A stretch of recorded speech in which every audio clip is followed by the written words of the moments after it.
ಹಾಗೂ ಸಾರ್ವಜನಿಕ ಬಂಧುಗಳೇ, ಏನು ಇವತ್ತಿನ ಉದ್ದೇಶ, ಏನು ನಮ್ಮ ಚಾಮರಾಜ ಜಿಲ್ಲೆಯಲ್ಲಿ ಇದುವರೆಗೆ 8 ರಿಂದ 10 ಹುಲಿಗಳು ಸತ್ತಿದ್ದಾವೆ. ಹಾಗೆ ಸುಮಾರು ಜನ ರೈತರು ಪ್ರಾಣವನ್ನು ಬಿಟ್ಟಿದ್ದಾರೆ.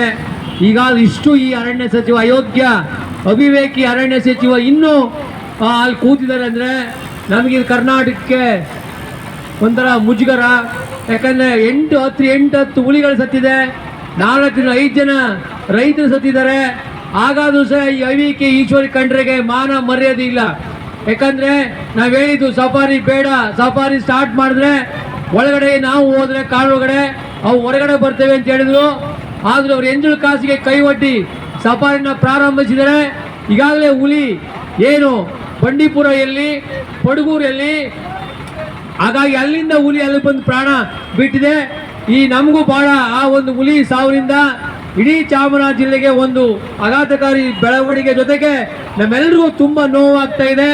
ಹಾಗಾಗಿ ಆ ಸಾವಿಗೆ ರೈತನ ಕಾರಣ, ಆ ಸಾವಿಗೆ ಅರಣ್ಯಾಧಿಕಾರಿಗಳು, ಭ್ರಷ್ಟ ಅರಣ್ಯ ನೌಕರರು.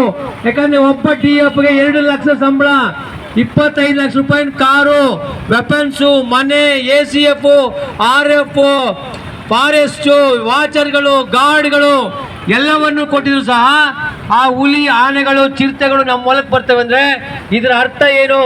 ಯಾಕೆ ನಾವು ಇವ್ರಿಗೆಲ್ಲ ಸಂಬಳ ಕೊಡ್ತಾ ಇದ್ದೀವಿ? ಹಾಗಾಗಿ ಒಂದು, ಈ ಏನು ಅವಿವೇಕಿ ಮಂತ್ರಿ ತಕ್ಷಣ ರಾಜೀನಾಮೆ ಕೊಡಬೇಕು. ಮಾನ್ಯ ಸಿದ್ದರಾಮಯ್ಯನವರೇ, ಇಂಥವ್ರನ್ನ ನೀವು ಸಚಿವರು ಮಾಡ್ಕೊಂಡ್ರೆ ನಿಮ್ಮ ಸರ್ಕಾರಕ್ಕೆ ಮಾನ ಹೋಗ್ತದೆ.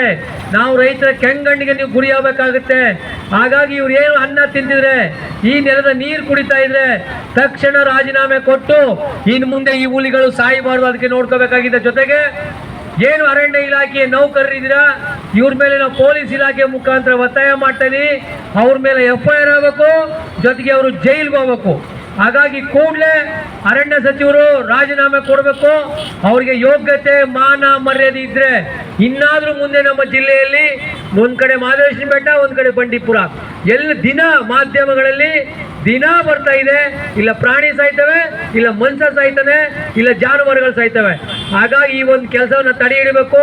ಸರ್ಕಾರ ಇವರು ರಾಜೀನಾಮೆ ತಗೋಬೇಕಿಲ್ಲ, ಸಿದ್ದರಾಮಯ್ಯನವರು ರಾಜೀನಾಮೆ ಕೊಡಬೇಕು ಅಂತ ಒತ್ತಾಯಿಸ್ತಾ ಮಾನ್ಯ ಪೊಲೀಸ್ ಇಲಾಖೆ ಮುಂದೆ ನಾವು ಏನು ಅವ್ರ ಮೇಲೆ ಕೇಸ್ ಕೊಡ್ತಾ ಇದೀವಿ. ಅದನ್ನ ತಗೊಂಡು ಪೊಲೀಸ್ ಇಲಾಖೆಯವರು ಅವ್ರ ಮೇಲೆ FIR ಮಾಡಬೇಕು ಅಂತ ನಾವು ಕೇಳ್ಕೊತಾ ಇದೀವಿ. ನಮಸ್ಕಾರ.